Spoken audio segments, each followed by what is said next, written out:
Hey, everybody, we're here for a new episode of the RLG cast. I'm sorry for my lighting, but my background monitor is broken right now, so you got to deal with the shadows. I'm here with JD. I'm here with the Puttyman. Their stuff will be in the description below. Today, we got some big news that came out, a lot of good trailers. But if you haven't subscribed to the channel yet, consider subscribing. It helps out the channel a lot. Drop a like, leave a comment, help us out. Early in the video, we're just going to step right into this, The Flash. We've seen the new trailer. I saw the teaser. I enjoyed it. Skeptical. We saw the second trailer, the full trailer. I really enjoyed that. I was very excited.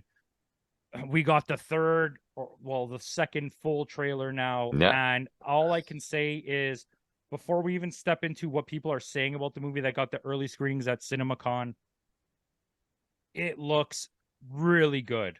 Like, I don't know, like, you know me. You guys both know me. I'm a DC guy through and through, but I've been skeptical of all the stupid situations. And I got to admit, before we even talk about what people are saying, this trailer looked really good. It got me. Of all the stupid things I thought previously, I'm fully locked in right now. And I don't know how you feel. I'll let you both have a second to talk. So go ahead. I absolutely thought it was fantastic. I have not been this excited to see a DC movie. Mind you, there haven't been that many, but since the Batman and before the Batman, I haven't been since Batman 89, there hasn't been a really fun, enjoyable, other than maybe Shazam was okay because it was kind of like a stupid fun, but Aquaman was fun. yeah. Wonder Woman was great. But listen, let's But not this looks dwell like it's on going to be those. this has the potential to be fantastic. Absolutely. Well, Putty. here's my thing. I'm really excited about it. I hope this is one of those scenarios where the trailer is literally showing all the good stuff. I hope that's not the situation we have here, because I am the same way. I saw this and I said, okay, they're definitely pushing on the Michael Keaton thing, and I'm very happy they are. I'm so happy he's a major plot in that storyline, because nostalgia is a big thing nowadays, and if you're going to work on it, at least do it properly. But the way they're doing it really seems to work. He even said the line, "You want nuts? Let's get nuts." And I think, dude, I was with some friends tonight. By the way, go Leafs, go! This is gonna come out way later, but the Leafs passed the first round. I was out with some friends who hadn't seen the trailer yet. We watched it together as a group. We all started the trailer at the same time. And when I said, "Wait for the moment when he says that," and when he said that, everybody at the table was like, "This is it." But Putty, I want to echo what you said. I felt that way through the teaser and the first trailer. I might have deflected when we had talks just to make argument, but I will say they relied too much on the Michael Keaton-ness, and I was like a little bit worried. And I think Caps, shout out to Caps, was very worried about that fact. Out of the four of us, I think Caps was the most worried about that fact. Yeah, but if there's anybody who can carry a movie, it's Michael Keaton. But let's be honest, he's a great actor. He since Batman, don't get me wrong, we all love Batman 89. I don't think between the four of us, even my brother, even Anthony, Jackie Scoons, Bargo. Well, it's I one don't of those think movies that holds up to this day. 89, I think, holds up. I think it's a great movie. It still does. I think Returns is also good, but the weird cult following that it's gained, I don't think is justified, because I think over the years it's become less. It holds up less, kind of. Don't get me wrong, it's still good. But I mean, there's lots of great DC movies. Let's not dwell on DC. But this trailer made me feel like, personally, they nailed the Michael Keaton aspects, but they didn't overdo it. In the other two, like I said, the teaser and the first trailer, we'll see when the movie comes. But I was leaning with Putty. Maybe they're over relying on Michael Keaton. But then I saw this trailer and I was like, you know what? I think he might just be there for the pepper. He's just the spice to the story. I've always been not a hater of it, because let me get this out and I'll let you guys give your opinion on this specific thing. So I've always been a hater of the way that they portray the Flash in this, because I've read a lot of Flash comics. I'm not a big Flash guy, don't get me wrong. JD might be. But I know Putty's not really either. I'm not. It's been all the major comics, or whenever it led into other comics. Bargo Anthony is actually a pretty big Flash guy. I'm not sure how Caps feels, but I've never been a big Flash guy. I've read a lot of comics. I enjoy them, especially Flashpoint. I think Flashpoint is one of the best comics ever written. Well, yeah, that's the reason why I wanted for this what it movie did, exist. right? Like, New 52 might not have fully as a project gone where it wanted to, but the better parts of New 52 were excellent. And I think we had Scott Snyder's run on Batman, which was not fantastic. just that. Animal Man, we're not going to get into this. Grant Morrison's runs, Jeff Johns runs. Yeah. The Flash run that he has in New 52 is pretty solid. Yeah. And I think the show The Flash has an excellent first season, a good second season, a solid third season, and then it just deteriorates. Like how they were able to incorporate Jay Garrick into the story, Exactly. how they were able to incorporate Professor Zoom and Reverse Flash. I'm more of a fan of Arrow out of all of the shows, but I think a lot of those shows have great aspects, and the way they crossed over, I think, is revolutionary. It not to say that obviously MCU's crossovers have been like on a next level, right? Yeah. But I think DC's TV universe is the only equivalent we have in the world to the crossing over that MCU has. I mean, for crying out loud, they brought back Burt Ward as Robin. They brought back 1991 Flash, and that's special to me. Okay, so suck it. But anyways, I truly not a big fan of the Flash. And I think the way that Ezra Miller, and I hate this guy as a person, I'm not here to defend him. I heard his performance is really good. I don't care. I think he's human garbage. That's not what this is about. I don't like the way he portrays the character. It's super cringy. And we've read in the comments, you know this, that there is this cringe factor.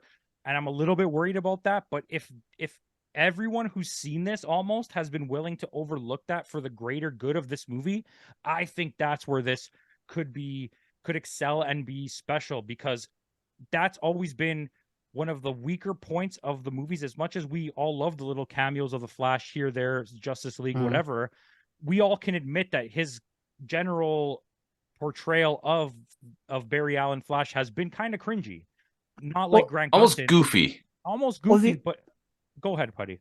Well, that's what I was gonna say. When you showed me the thing posted about the critics, that was my main concern. Is like, I don't like, it was the final bullet points we saw, and I'm like, when it comes to always seeing these things, it's like there's always wanting to get. But I also think the critics are judging him as a human being as opposed to how he portrays the Flash. I'm gonna stop you there. I agree with you from a sense of like how I'm saying it. Like, I'm not here to support him. No. Okay, but I will support DC. I'm not gonna go out there and buy Barry Allen, Ezra Miller face type merchandise. Yeah. But I'm gonna watch this movie for what it is, and I'm not here to be a homer. You know me, of all people. Speaking of hockey, like I said, I'm a Leafs fan till I die, but I'm probably one of the only people from Toronto that's super negative about this team. I'm never a homer about any situation, and I love DC, I love AEW, but I'll chirp my chirps, okay? My New Japans. It is what it is. I do think he's generally cringy as that character, and I don't want to point out that it's like an ADHD thing, and I'm someone who has that, and it is what it is. But I feel like it's overly in your face. Yeah, because the way, like, if you go to like the animated series, the way Michael Rosenbaum plays the Flash, he's quirky, he has a quick wit, but he's not overly goofy. He's still that silly, funny character, like almost like a Peter Parker taken up a level, because Peter Parker has that quick wit. What did he do it in? Who? Michael Rosenbaum? Yeah. He was like all those like the first like that like the Justice League, the cartoon series. Unlimited, Justice League Unlimited, yeah, and Unlimited. Justice League, yes. And that's, sorry, I was trying to click the name in my head. Mm-hmm. I agree. I think he's the best portrayal that we've ever had of the Flash. Mind you, I really like, I'm going to state this here for fact for everybody. Grant Gustin in season 1 is near perfect. It's the writing as it devolves when we went forward, not so much his acting. I don't want to take away from him, because I do think he's really good. And we've seen posts right now, so we'll stay on this. So I don't want to deviate from this. I think Grant Gustin's really good.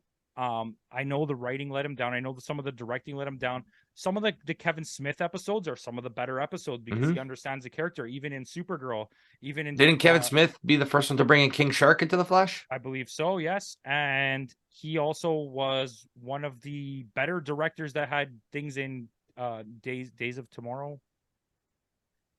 Future Heroes. No, what's it called?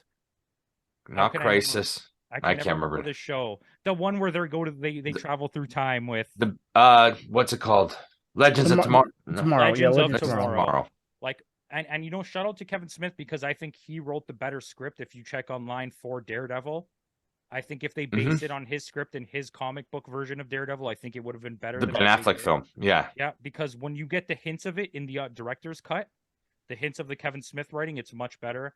The Kevin Smith story for what was gonna be Superman Returns, the Tim Burton one. There was two versions. There was it Superman Lives? Superman Lives.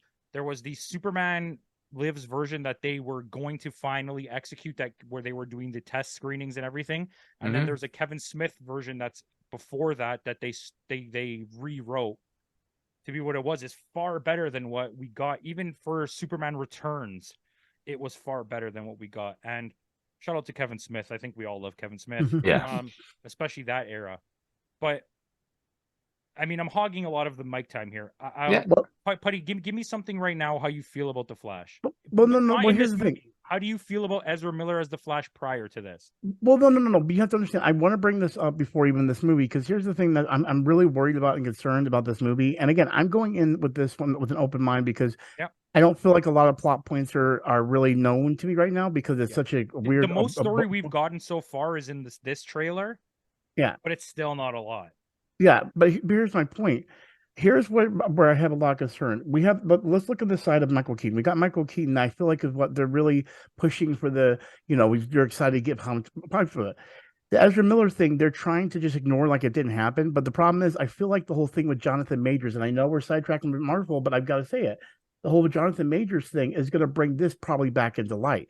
I feel like at this point we're good, where the whole Ezra Miller thing, where people just kind of forgot it, but now I'm concerned something else is going to happen here. So my whole thing is this. I hope the movie's good, but I hope this also isn't, because it feels like this might be a reset. But I mean, and that's why they're going to the James Gunn thing. So that's good. Reset it and let that thing go. But I hope it's not going to hurt the sales of this, because I feel like if it's a good movie, it will. But I want to bring something up. So just to touch on this, I definitely don't want to dwell on this subject, but I'll let you guys, if you want to weigh in after I say this.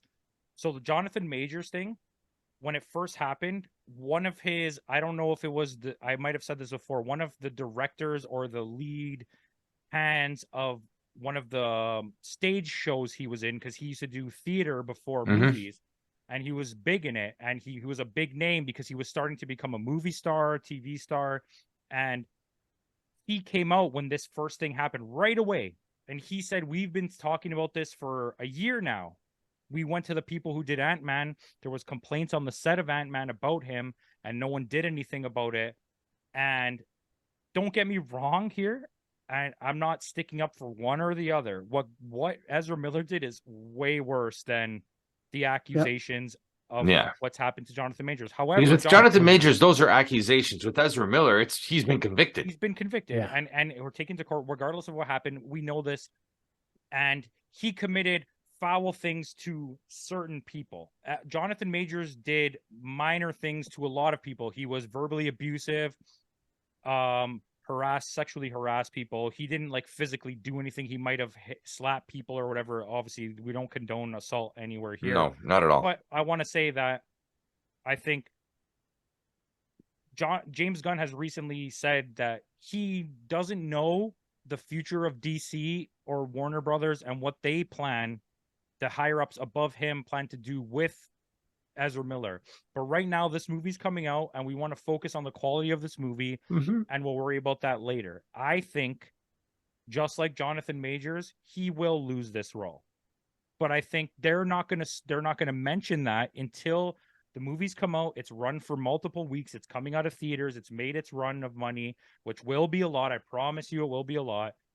And then they're gonna announce it. Because I can't see that you're going to keep running with this guy. And I think that the whole point of this Flashpoint thing. Like we've talked about it before when we had our accusations things out.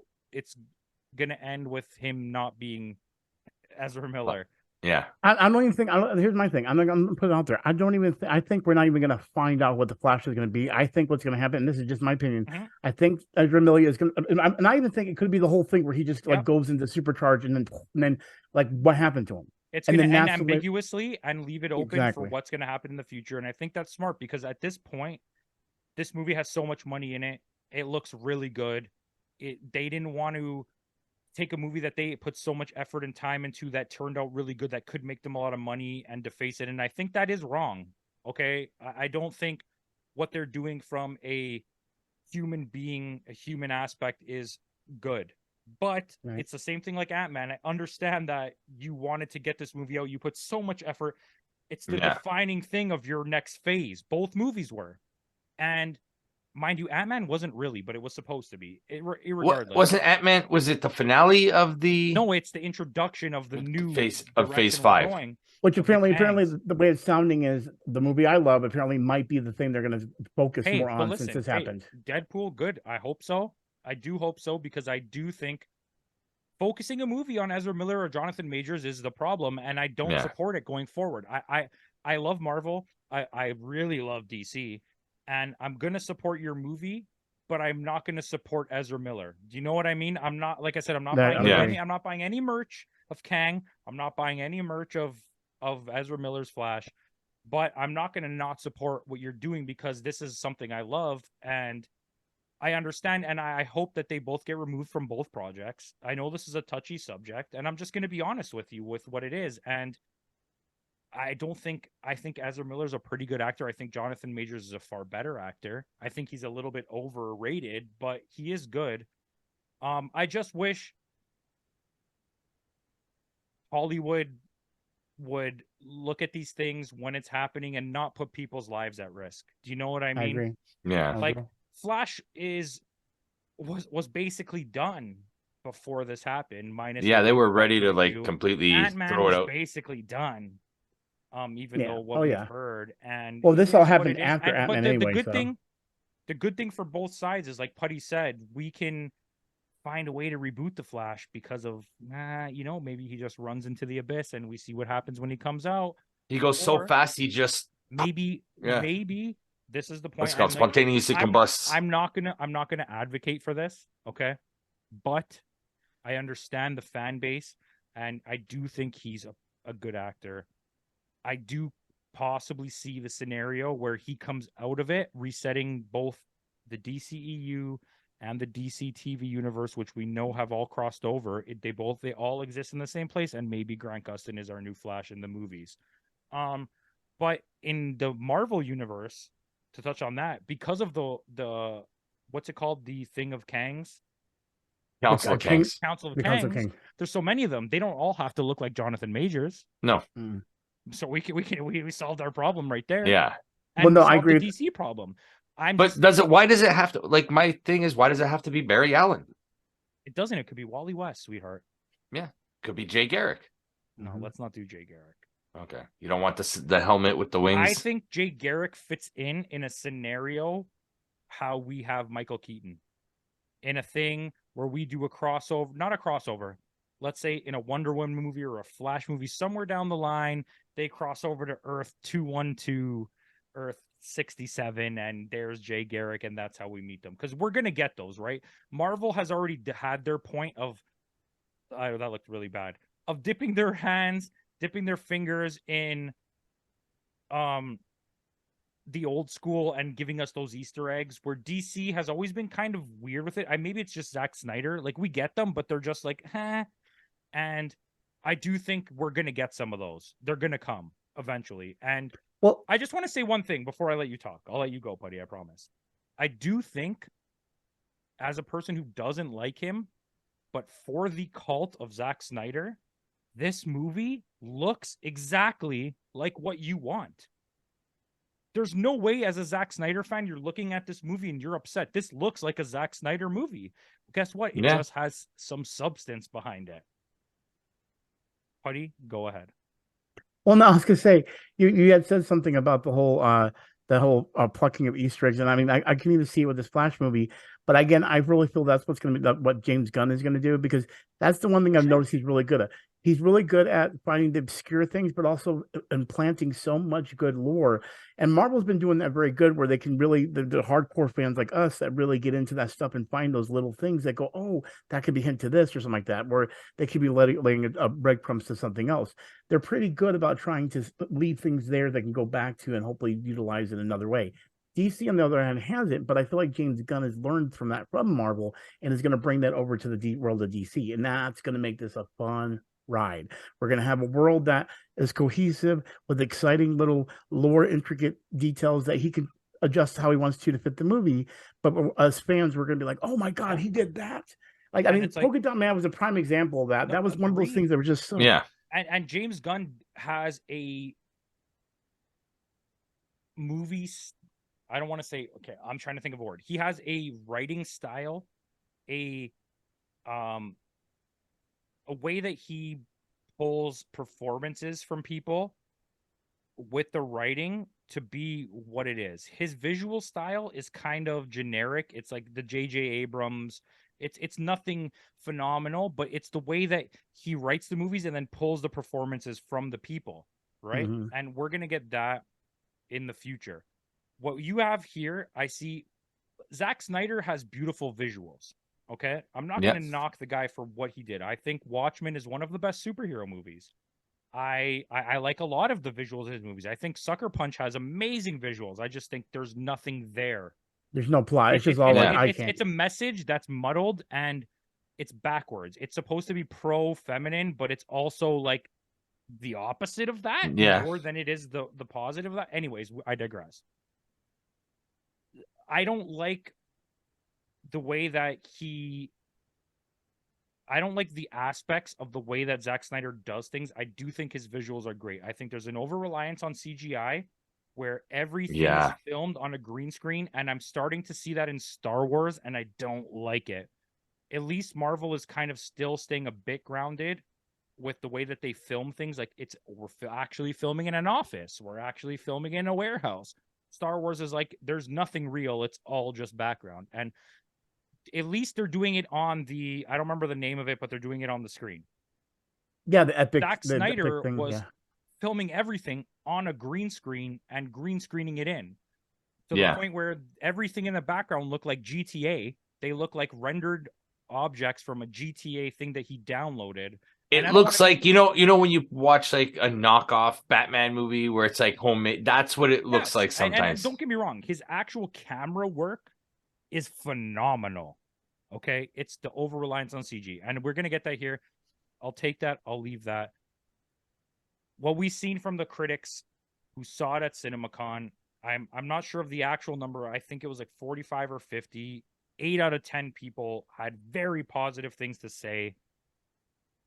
One half a person had mediocre things to say, and 1.5 people had bad things to say. Okay, again, look at the way people review Mario Brothers or anything. Oh, again, but wait, Mario Brothers is different. We enjoyed Mario Brothers, but it's a 6 out of 10 across the board, almost maybe a 5. No. This is getting like 8s. But we have to step back, because again, sometimes even these critics, we go into these and we think, oh, how did they think this was good? No, like it's a weird thing. Yeah, and that's the. I don't want to cut you off, but I'm going to. The difference here, I think, is that these guys saw an unfinished version of the movie and still walked away with really positive things to say. Where the people who saw Super Mario saw the full version of the movie and mostly walked away with medium things to say. And I don't want to dwell on that. I know you want to talk about it, but I don't. I want to segue into something you do want to talk about here, because you mentioned James Gunn, and we've all seen the new trailer for Guardians of the Galaxy 2 or 3, sorry, and it looks F-word amazing. Putty, take it away. Putty, take it away. Okay. See, here's my thing. I'm very excited for where they're going with this. But here's the thing. Apparently, we're going to be getting a lot of motion, especially with Rocket and everything.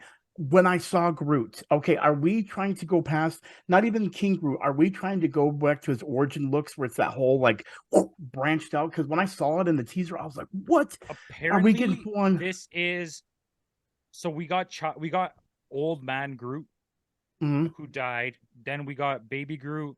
We got Young Groot. We got Teenage Groot. This is the adult version of Groot. This is not the same Groot. This is his son. There's like his This offspring. is like a spawn of him, right? And the Groot that we saw in Guardians 1 is not adult Groot. That's like old man, grandpa Groot. He's existed for hundreds of years. Hundreds of years, this is like top peak performance, like adult 20-year-old which means Groot. But that means we're probably going to get like more the origin, like the project or the what was it? Apparently, the only origin we get here is Groot. Well, no, not Rocket. I mean, sorry, Rocket. Rocket. Well, no, I know, but that's what my point is. I feel like this could be a way where he could lead into the whole storyline where there's more of them. You know what I mean? Like the Woods characters. I don't know. I just like seeing the big, massive version that we've got from the books originally. And the other thing is we know people are going to die. He's a thick daddy. Yeah, thick daddy Groot. And see, what I'm loving too is thick boy. We know people are going to die in this. No spoilers. It's going to happen. We don't know what's who, but we do know this. Yes. And the thing is based on all the reviews I've seen, they're all saying, "Oh my God, this is literally the perfect trilogy in the Marvel Cinematic Universe you're ever going to get," and it's all thanks to James Gunn, which makes me awesome, optimistic of the DC thing. It's funny how Guardians of the Galaxy 3 is going to be what I feel like the excitement leading into DC as well. Like it's his swan song that leads into a new his ending that leads into a new beginning. As much of a baby level, small time movie reviewer that I am, I do mingle with the prestige level people, right? So a lot of people I know are got early screenings of things. They get to go early. They get stuff. I wish I could get that. Some of them are even smaller accounts than me. I won't lie. It's just they have access to this stuff, and I do know people. Not to sound cool, but to tell you this, that so far, of everyone I know who's seen Guardians of the Galaxy, the people who reviewed it, their actual reviews, the people who, I'm not going to name names, broke their embargoes to tell me things about the movie, only one person has said that it's bad. One person. And I'm telling you, it's upwards of 30 people I know who have seen this movie. Well, now the one thing I heard a lot of people are going to be disappointed. That's good. The only thing I heard I'm going to be disappointed about, and I'm kind of upset about, is Adam Warlock. I heard there's a lot of disappointment about Adam Warlock. This is what I hear about Adam Warlock. I'll tell you this as much as I can tell you. He's in the movie. It leads to something else. This is not the Adam Warlock movie. This is, here's Adam Warlock. He's coming. Well, no, I get that, but the thing is, even based on the trailers, I just don't really doesn't. Here, let's say what I gotta say, and then JD hasn't talked much. We'll let him talk. I think I'm a huge fan of the first Guardians. It's one of the best comic book movies. It's one of the best Marvel movies. It's just a great movie. Comedy. It's one of the best comedies of the last 20 years. Okay.